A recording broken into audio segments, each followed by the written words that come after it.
গুপ্ত সম্বন্ধে শুনছেন না? গুপ্ত মানে জামাত শিবির, গুপ্ত মানে মৌলবাদ, গুপ্ত মানে জঙ্গি, গুপ্ত মানে আমাদের মা বোনের ৭১ সালে আমাদের মা বোনের যারা ইজ্জত হানি করেছে তারাই হলো গুপ্ত, তারাই হলো রাজাকার, আলবদর আলসাম। তেল আসতে গেলেই জাহাজে গুলি করে দিচ্ছে। দাদারা আজকে কম কেন? দাদারা একটু ভক্ত মানে কম না? হ্যাঁ, নাম কেন হচ্ছে? দেখি এই ভাই একটু দেখি, কাকু কেমন আছেন?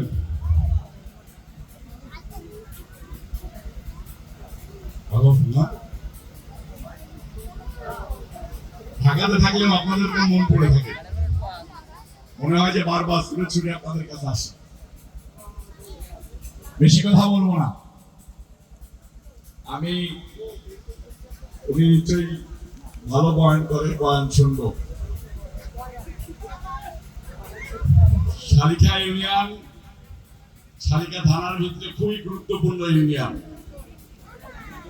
এই ইউনিয়নে সম্প্রদায়ের মানুষের অনেক বসবাস। আমরা হিন্দু মুসলিম মিলেমিশে একাকার হয়ে মাগুরা ২ আসনের মানুষ, মাগুরাবাসী, তাই না? আমাদেরকে আমরা পৃথিবীর যেখানেই যাই না কেন, এই কারণেই ঢাকাতে অনেক ব্যস্ততা থাকার কারণে একটা জিনিস দেখছেন না, এই যে রিসেন্টলি একটা নির্বাচন হয়েছে ১২ই ফেব্রুয়ারি, ১২ই ফেব্রুয়ারি নির্বাচনের পরে একটা কলেজ বিশ্ববিদ্যালয়ে ঢাকার রাজপথে মানুষকে ধরে পায়ের নখ কেটে দিতে যাচ্ছে। যারা মনে করে বাংলাদেশের হিন্দুরা মানে ভারত, আর তারা মনে করে যে আমরা পাকিস্তান। গুপ্ত সম্বন্ধে শুনছেন না? গুপ্ত মানে জামাত শিবির, গুপ্ত মানে মৌলবাদ, গুপ্ত মানে জঙ্গি, গুপ্ত মানে আমাদের মা বোনের ৭১ সালে আমাদের মা বোনের যারা ইজ্জত হানি করেছে তারাই হলো গুপ্ত, তারাই হলো রাজাকার, আলবদর আলসাম। যারা হিন্দুদের গরু ঘরে নিয়ে গেছে, যারা হিন্দুদের ঘর বাড়ি দখল করে নিয়ে গেছে, তারাই হলো আলবদর আলসাম, রাজাকার, পাকিস্তানি। যাদের জন্ম পাকিস্তানে তারা কখনোই বাংলাদেশকে ভালোবাসতে পারে না। তারা বাংলাদেশে অস্থিরতা তৈরি করতে চায়। সেই অস্থিরতাকে রুখে দিতে হবে। সেই অস্থিরতাকে রুখে দেওয়ার জন্যই মাগুরা ২ আসনের হিন্দু মুসলিম মিলেমিশে একাকার হয়ে গেছে, ঠিক না?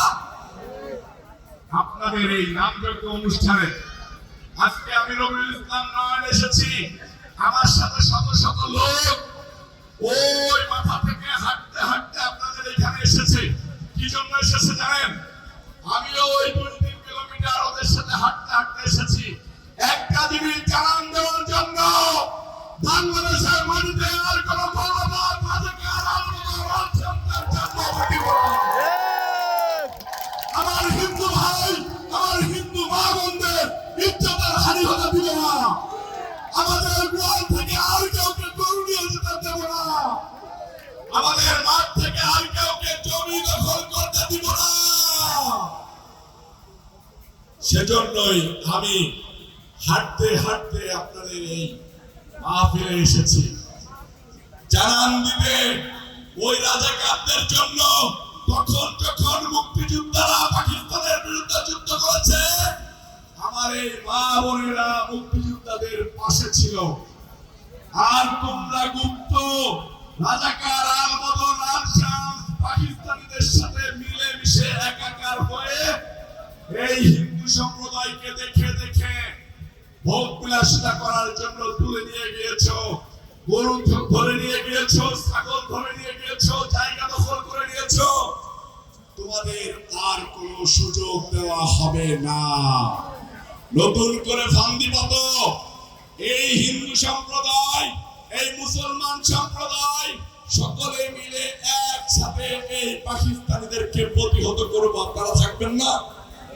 আপনারা থাকবেন না? আমরা ঐক্যবদ্ধ, কে বলেন তো একটা হাত উঁচু করে, আমরা কারা কারা ঐক্যবদ্ধ?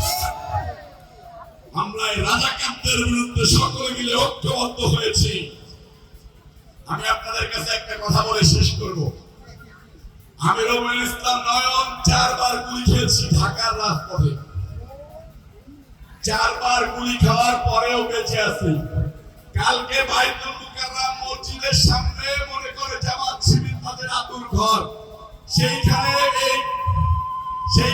এই গুপ্তদের বিরুদ্ধে মিছিল করে আজকে ভোর সকালবেলায় নামযজ্ঞের অনুষ্ঠানে অংশগ্রহণ করবো দেখে ভোর সকালবেলা রওনা হয়ে চলে এসেছি আপনাদেরকে জানান দিতে, আপনাদেরকে ঐক্যবদ্ধ করতে।